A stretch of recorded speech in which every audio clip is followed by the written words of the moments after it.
NIM 251F 138. Saya Maria Negaturi dengan NIM 251F 133.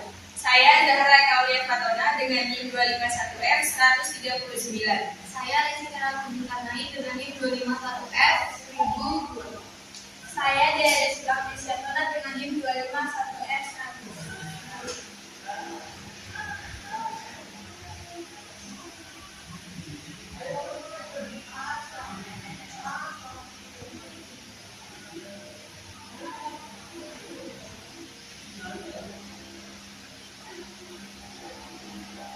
Saya Mahdi Ishak dengan NIM 251F 158.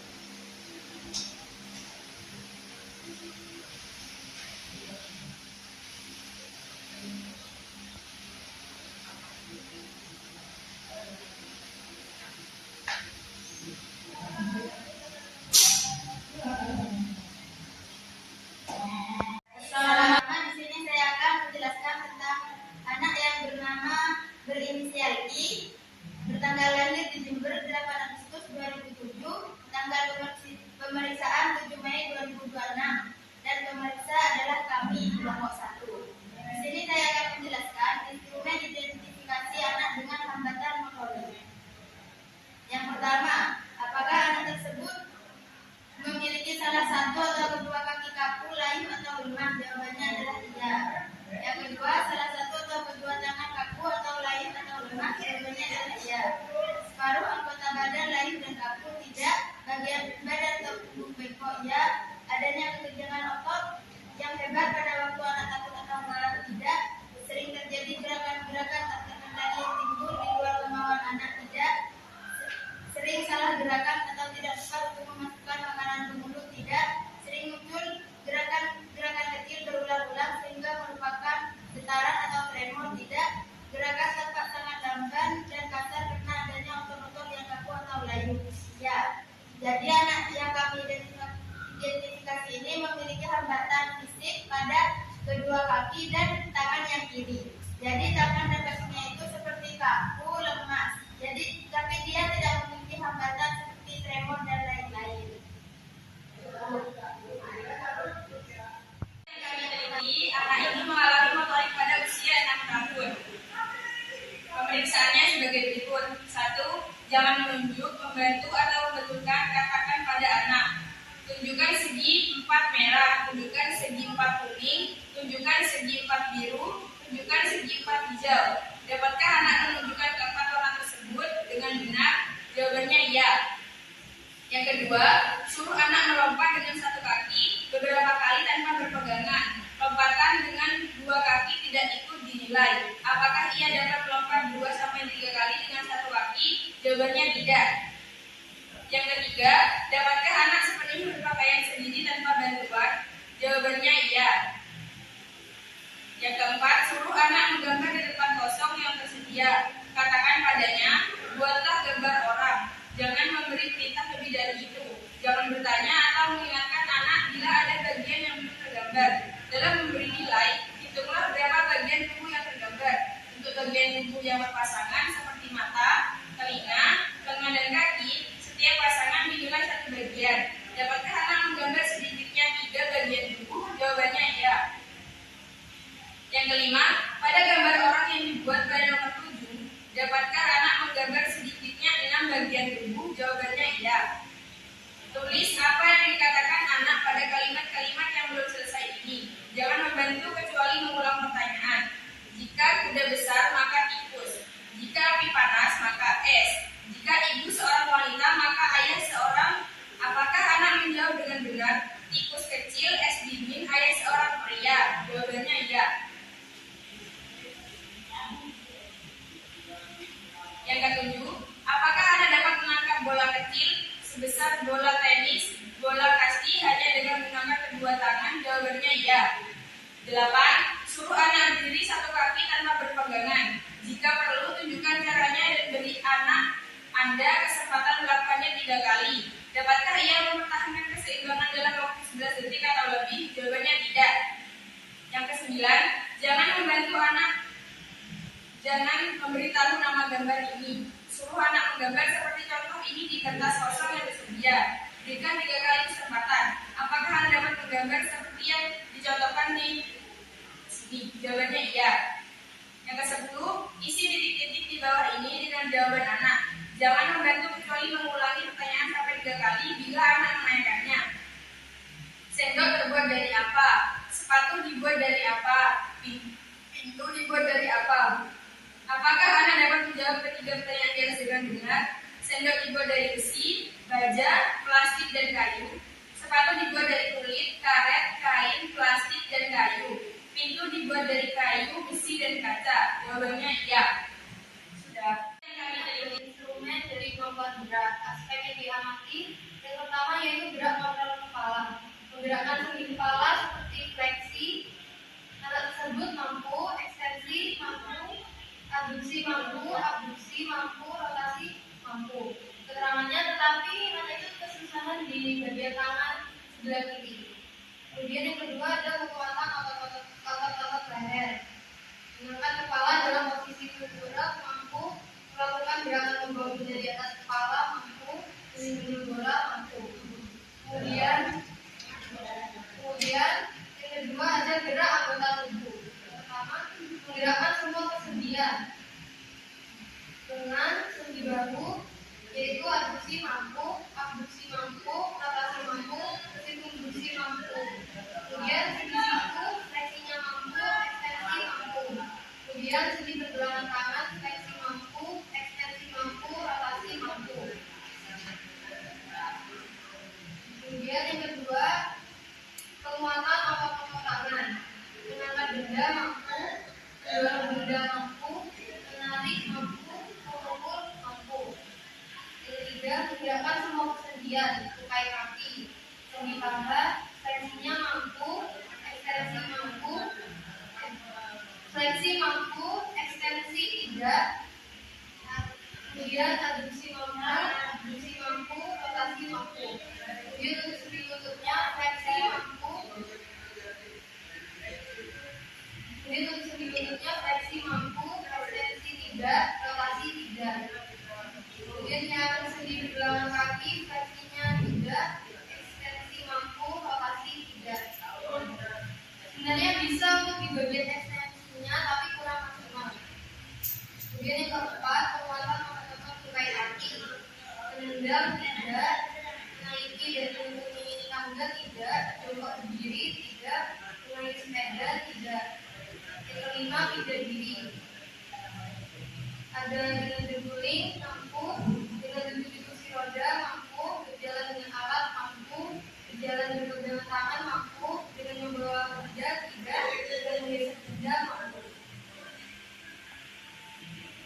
Jadi anak tersebut dapat berpindah diri menggunakan kursi roda ataupun menggunakan trek. Ada amati, gerakan koordinasi, rangka, berjalan dan mampu, berlari tidak, menulis mampu, menggambar mampu, menggunting mampu, menempel mampu, lipat mampu, membentuk mampu, manik mampu, memisahkan balok warna yang sama mampu, menyusun urutan mampu, menyusun puzzle mampu, melempar dan menangkap bola mampu, menendang bola besar dan kecil tidak mampu, melangkah di atas gambar kaki di atas papan tidak mampu. Namanya dapat menggunting lurus tapi sulit untuk menggunting zigzag, tapi sulit di bagian kanan kiri karena kaku. Untuk menyusun puzzle-nya hanya bisa puzzle sederhana.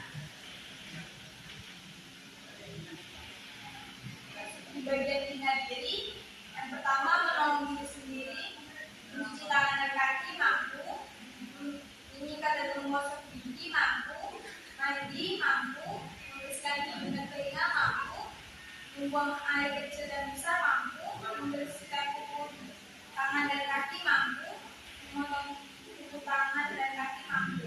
Dapat mandi sendiri, tetapi tangan kiri masih perlu dibantu. Berpakaian, menggunakan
5. Alat bantu: memasang dan melepas alat bantu, mampu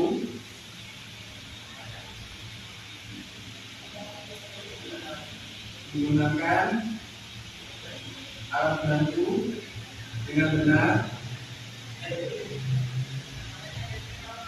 mampu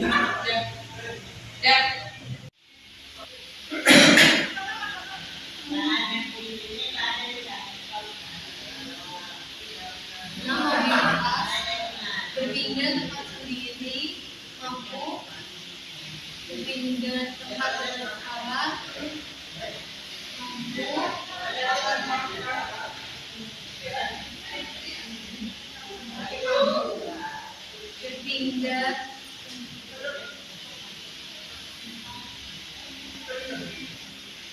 berpindah tempat dengan membawa benda, tidak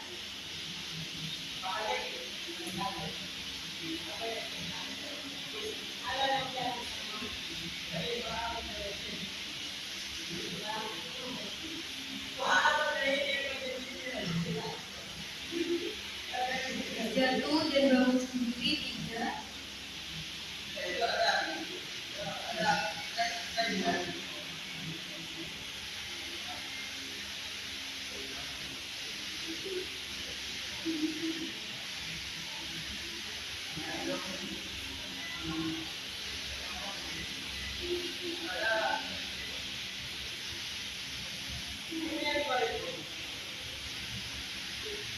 melalui rintangan,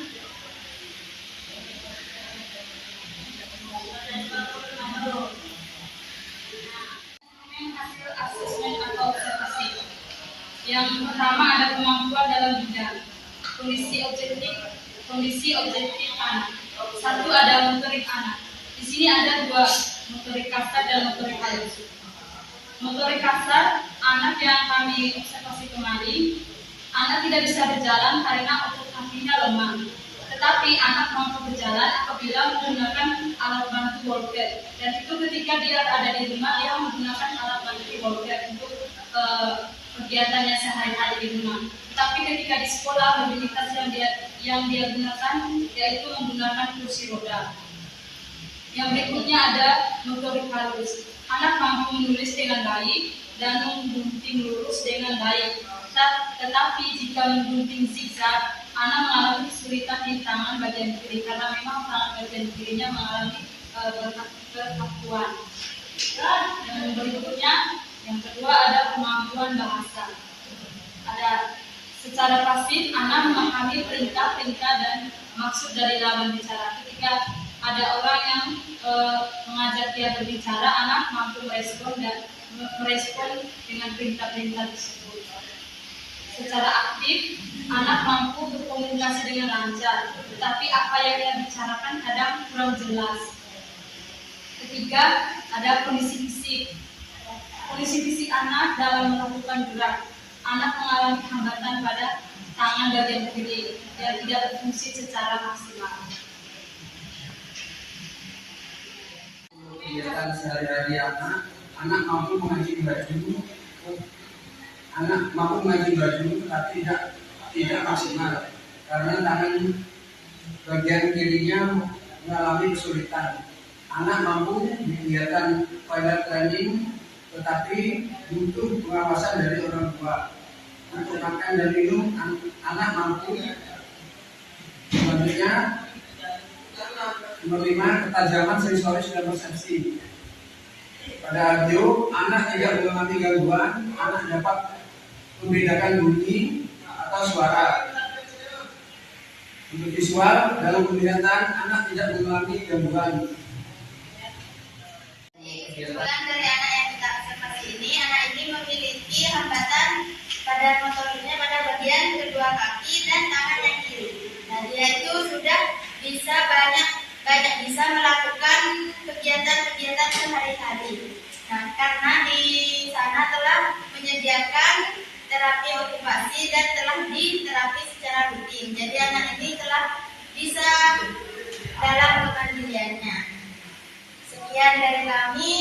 Kurang lebihnya mohon maaf. Wassalamualaikum warahmatullahi wabarakatuh.